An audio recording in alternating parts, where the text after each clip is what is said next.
Hey, what's up, guys? My name is Frank Mularcik, and welcome to episode 17 of my Dow Analysis series. In this video, we're going to be analyzing the 15th largest company in the Dow by market cap, and that is Cisco, ticker symbol CSCO. This stock is one that I do own in my dividend portfolio, which is why I'm really excited for this stock analysis today. So first of all, if you don't know who they are, Cisco Systems is a technology company that develops, manufactures, and sells networking hardware, software, and telecommunications equipment. And we'll kind of go through their business segments and how they split up their business. So it's split into four major segments. The first one being infrastructure platforms, and this segment consists of the core networking technologies for Cisco of switching, routing, wireless, and data centers. And these offerings consist of both hardware and software offerings that help customers build networks, automate, orchestrate, integrate, and digitize data.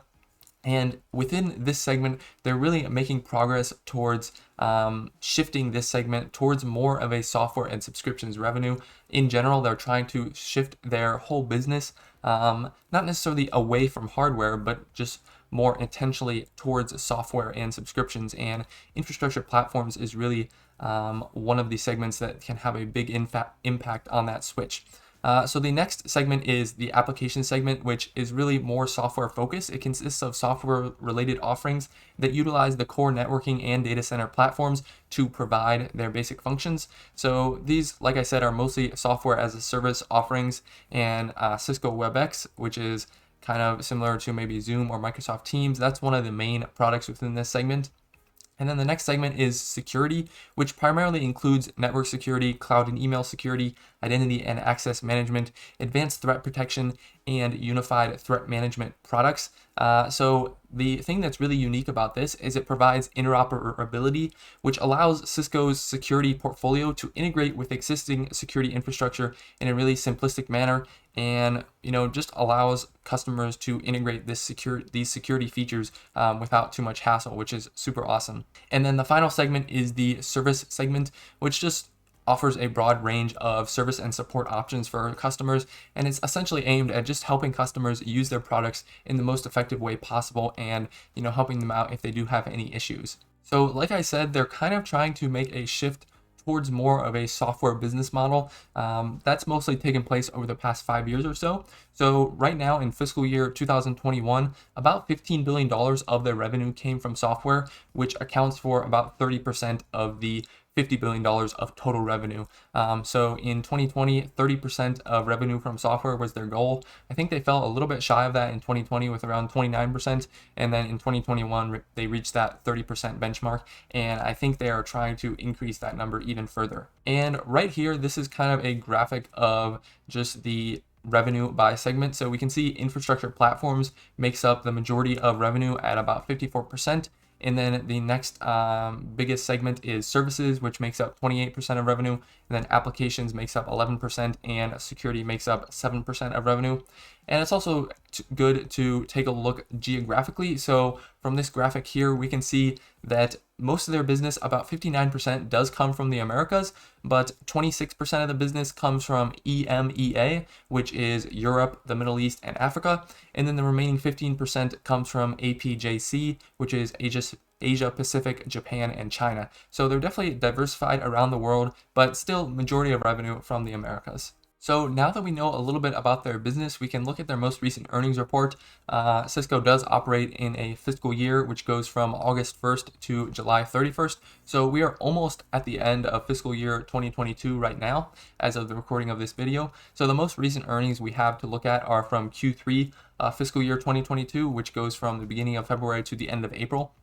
So for that quarter, revenue was flat at around $12.8 billion year over year.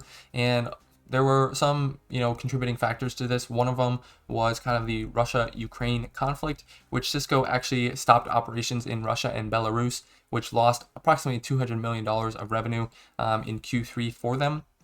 But overall, Russia, Belarus, and Ukraine combined have historically really represented only about 1% of total revenue for Cisco. So it's really not that big of a deal in the grand scheme of things for their business.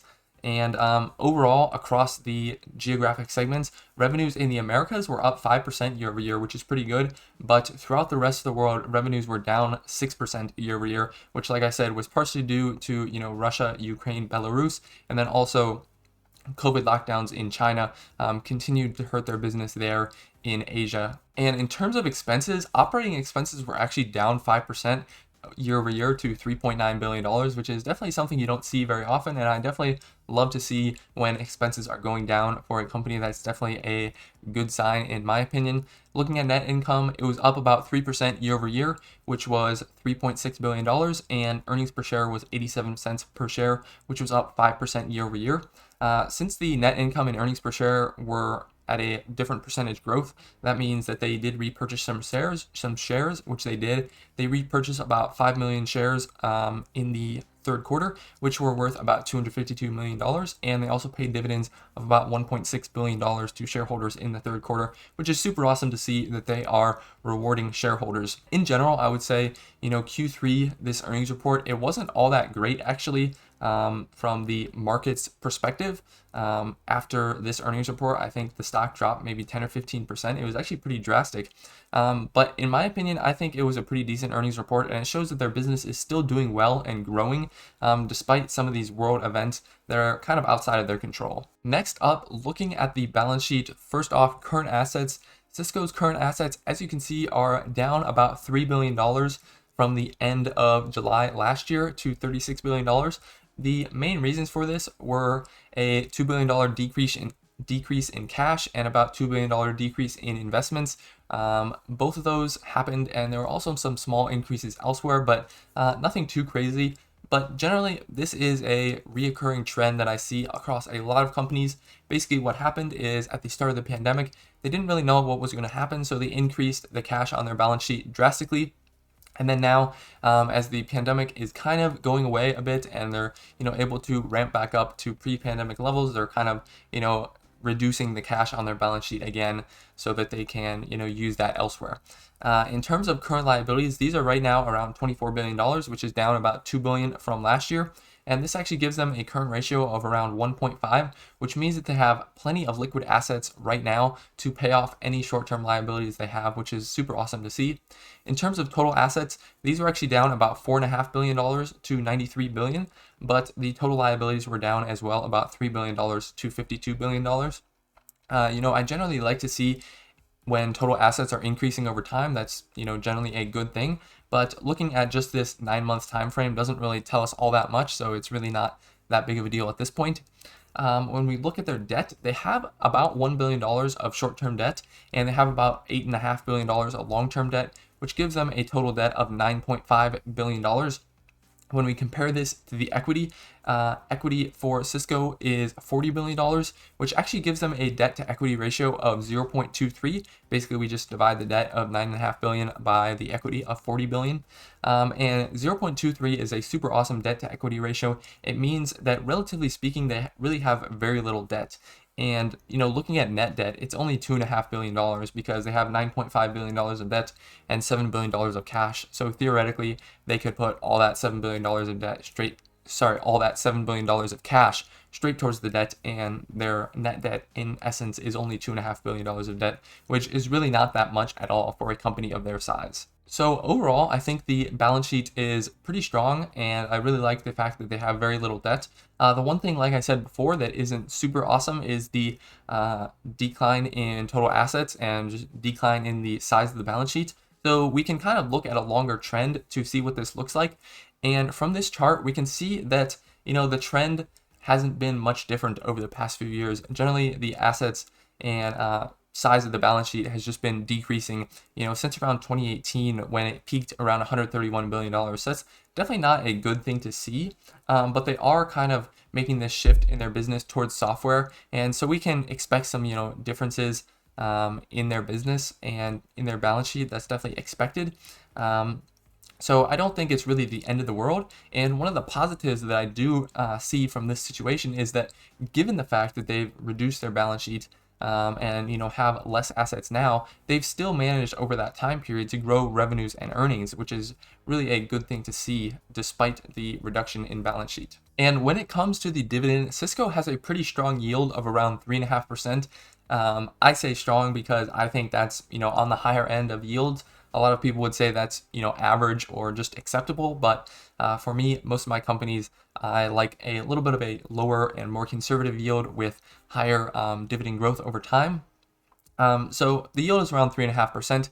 But what really excites me about Cisco and their dividend is the low payout ratio. So right now that's only 44%, as we can see, which means they have plenty of room to, use earnings for other things and to grow their dividends and buy back shares and stuff like that. And in the future, they have plenty of room to grow the dividend itself.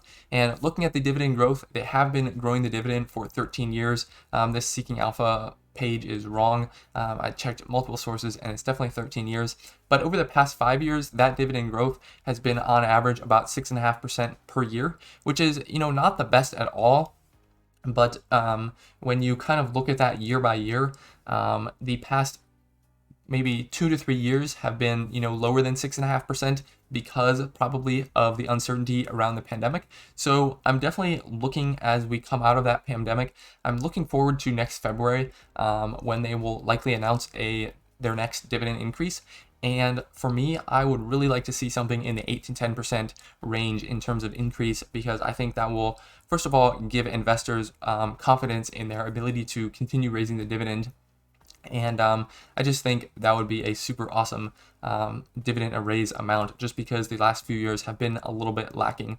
I don't think they're going to be able to grow the dividend, double digits that much, over the next few years, especially as they're continuing this shift to software. But maybe in the future, they would be able to grow the dividend double digits for a sustainable period of time. But right now, the general thought I have on the dividend is that it's pretty safe, it's pretty solid, and there is some decent growth going on, which I do like to see. So now that we know a little bit more about their business and really how they are performing, we can actually look at the PE ratio as our first kind of method of valuation to determine if the stock is at a good price right now. So currently, as you can see, the PE ratio is right around 15.5, which is a bit above the historical average over the past 10 or 15 years, and that average is 13 or 14 in that range.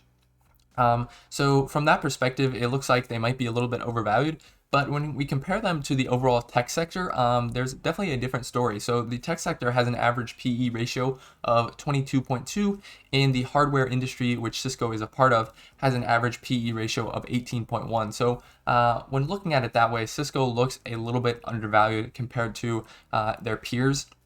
I guess one thing to note is they're more of a legacy business, and most people are expecting them to be growing more slowly than some other high-flying tech companies like Google or Amazon or Apple, something like that. So I think in that sense, their lower PE ratio is a little bit warranted, but I think it still points to them being a little bit undervalued in general. And when we look at the PE ratio, we also want to take into consideration earnings. So I like to look at just the earnings trend, and generally we can see it's been trending upwards over time at a pretty decent pace. Obviously in 2018, we can see there was a little bit of an anomaly there. They actually had negative earnings for a few quarters, but essentially the reason for that was because of government and taxes. So in late 2017, there was a tax reform bill or law passed, and basically that required Cisco to pay about $10 billion in additional income taxes, and that was kind of for profits that some international subsidiaries of theirs made, and they kind of had to pay those income taxes in fiscal year 2018. So that's why their net income was a lot lower. I think for all of fiscal year 2018, their net income was around $110 million. And so a few of those quarters, it was actually in the negative. So really, that's just a short-term issue and nothing really to be worried about for the long term. And I also like to use another method of evaluation, which is a discounted cash flow calculation. So with this calculation, I calculated a fair value of $47 for Cisco stock. And when we apply a 10% margin of safety, this gives us a buy price of about $42, which is pretty close to the current price of $44, which indicates that Cisco is, right around its fair value at this point. I guess some notes about the discounted cash flow.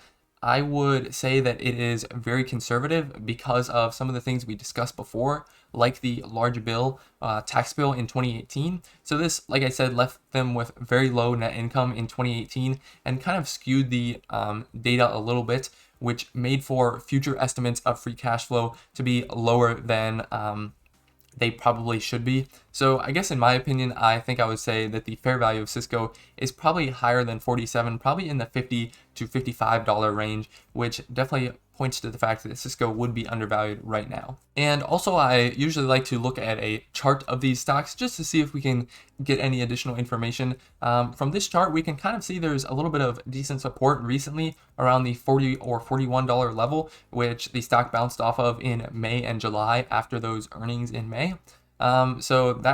Those earnings in May were kind of the reason for that big decrease in the stock price below, $45. I think it got down to around 40 or 41. But right now, as we can see as well, the stock is approaching the 50-day simple moving average, which I think could be pretty significant if they're able to continue above that and find support along that simple moving average. Then that's really a bullish sign for the stock, and we can expect it to, in general, trend upwards after that.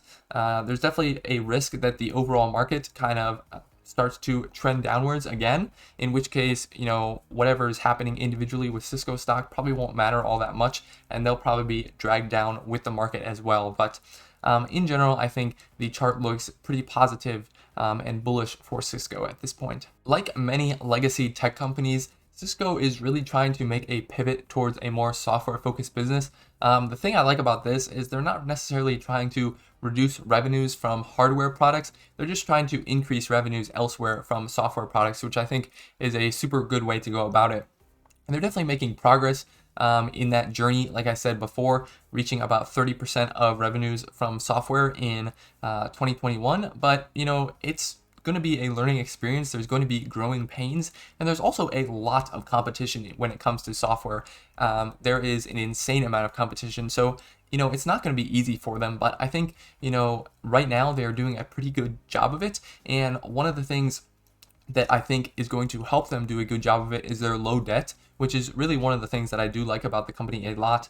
And that really allows them to be really flexible and kind of react quickly to changes they see in the market, and lets them capitalize on opportunities that they might see at some point or another. When it comes to the dividend, like we looked at, they have a super solid history and track record of growing that dividend, which I think they will definitely continue to do. I definitely would like to see a little bit more dividend growth in the future, but given the kind of transitory nature of their business, they're kind of transitioning to this software model. I definitely don't expect that anytime soon, but I think, in the future, maybe 5-10 years from now, we could see some really nice dividend increases from Cisco. Taking all of that into consideration, I think the current stock price of around the $45 area is a pretty good price for Cisco. As I said, I think the fair value is, between $50, $55 in general. So I think Cisco is a little bit undervalued. At this point, for me, Cisco, like I said, I do own it in my dividend portfolio. It's about 4% of that portfolio. My average cost is about $42.40. And, in general, I'm not really interested in adding any more Cisco at this point. At least I don't want to make it more than 4% of my portfolio. If my portfolio value grows and Cisco falls below that 4% mark, I would definitely consider adding more at these prices. But because of the lower dividend growth and higher current yield, I really don't want to make it any more than 4% of my portfolio. If the stock dropped to, below $40, maybe close to 35, I would definitely be more interested in it. But at this point, like I said, for me, I'm not going to be buying more. Let me know what you guys do think of Cisco stock, if you guys do own any of it, or if you have any plans to own it. I really enjoy hearing your guys' feedback in the comments and any insights you might have about the stocks, and having discussions with people about the stocks in the comments below. That's really exciting and enjoyable for me. And just want to thank everyone for sticking around to the end of the video. That really means a lot to me, and it helps my channel out. So just want to thank you for that, and I will see you all in the next one.